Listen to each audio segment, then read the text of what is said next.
waxay ahayd 19 Maarso sanadka 2012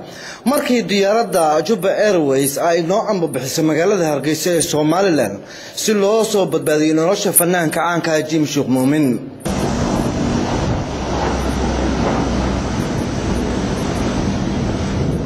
markii hadaba aan gaarnay Hargeysa waxa si diiran loo soo dhaweeyay xarunta telefishinka Royal ee magaalada Hargeysa 16 December on xamar tagay waxaan u tagay ujeedada ahayd nin musician oo fanaan ah oo dil lagu xukumay oo si kama ku dilay nin reer Hargeysa inaan reerkiisa la xajooday oo aan magtiisa ma taqaana inaan u soo ururiyo wixii Ilaahay soo dhiibaan soo ururiyay haddana waxaan diyaar u ahay Hargeysa maanta u imid inaan ninka magtiisa aan bixino kabacdina xabsiga ka soo saarno sidaan ku heshiinay dadkii uu ka dhintay maalmo kadib waxaan u boqolnaa xabsiga Mandheera oo 90 kiiloomitir waqooyi bari ka xiga magaalada Hargeysa ee Somaliland. xabsigan iminka aan joogo waxa la yiraahdaa xabsiga Mandheera waxaan uu waqooyi bari ka xiga magaalada Hargeysa qiyaastii masaafo dhan 90 kiiloomitir iyadoo la dhisay 1943 xabsigan waxa ku xiran maxaabiis fara badan gaar ahaan kuwa dilalka waaweyn waxaana kamid ah fanaanka caanka ah ee Jim Sheikh Muumin oo muddooyinkii ugu dambeeyay ama 4 sano ugu dambeysay ku xirnaa xabsigan telefishinka caalamiga ah Royal ayaa boqday Jim Sheikh Muumin sanado badan kadib waxaan indhaha saaray fanaanka caanka ah ee Jim Sheikh Muumin oo xilligaasi ahaa maxbuus waa caafimaad qabaa maxbuusnimada iyo xornimada oo laga qaaday maxana sidoo kale aad baa loo caafimaad qabaa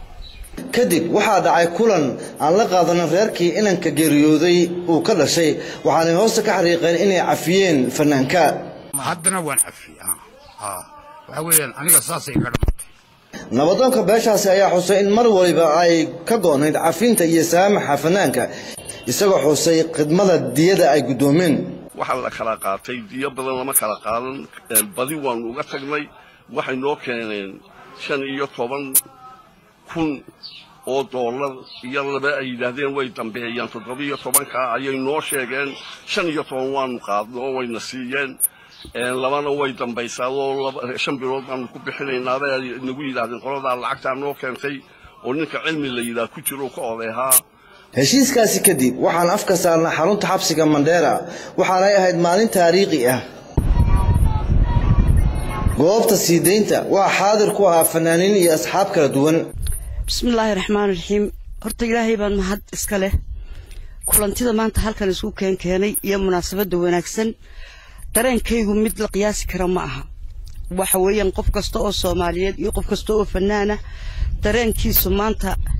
ilaahay baa qalbigayga arkaya waxa weeyaan mid aad iyo aad u sareeya hadalkii odayaasheedii baa wada yiri oo dhameeyay waxaan u mahad celinayaa TV-gan Royal barnaamijka ilaa halka ilaa Muqdisho ilaa London arrimihiisa waday mahad baanu naqaynaa intii ka hawl qaadatay oo dhan mahad baanu naqaynaa waxa aan imaka halkan aniga xusuus weyn ah halkan dadka fadhiya waa fanaaniintuna Soomaalidu way fara badan tahay beelo badan bay leedahay waxaan raadayay deegaan badan bay leedahay annagu waxaan nahday bahda fanaaniinta la yiraahdo isku beel baan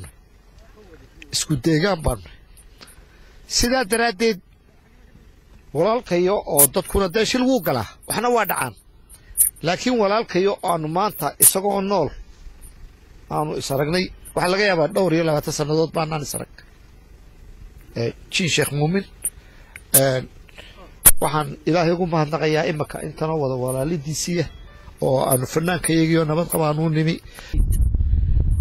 cid loo mahadnaqo waa ilaahay baa mahad iska leh mar labaad qoyskii oo qatashan nagaga dhacday baale mar saddexaad ragga u soo halgamay oo hawshan haday Royal TV tahay yaday cilmi tahay yaday cabdidhuux tahay ayaa iska leh iyo intii ka qayb qaadato dhan Jim Sheikh Muumin maalintuu Hargeysa yimid habeenkeedii gurigaygu yimid 2-3 habeen ka bacdina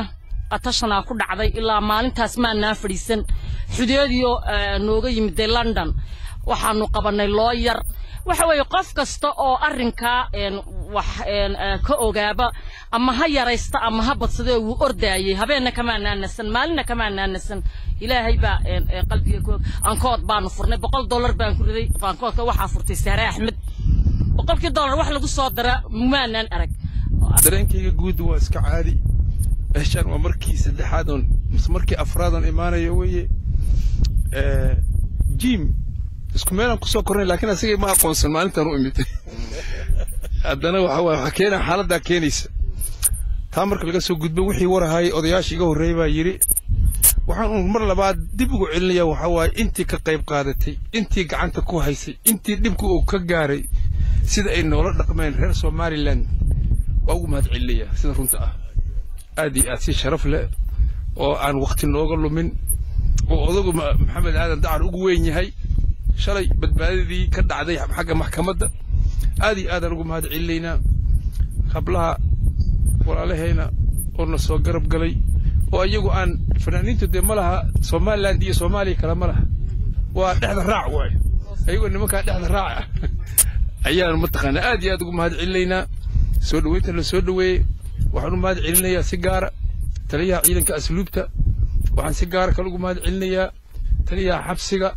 sida bini'aadanimada maanta oo ay ku beegan tahay 2 Abriil sanadka 2012 waxaa soo gabagaboobay dhowr sano oo xarig ah oo ku xidhnaa xabsigan Mandheera ee halkan iminka aynu joogno fanaanka caanka ah Jim Shuq Muumin iyadoo Soomaaliyeed fara badan oo ku nool dibadda iyo gudaha intuba ay ka qayb qaateen sidii loo sii deyn lahaa fanaankan kadib waxaan dib ugu soo laabanay magaalada Hargeysa iyadoo maalmo kadibna aan uga soo duulnay magaalada Muqdisho xarunta dalka Soomaaliya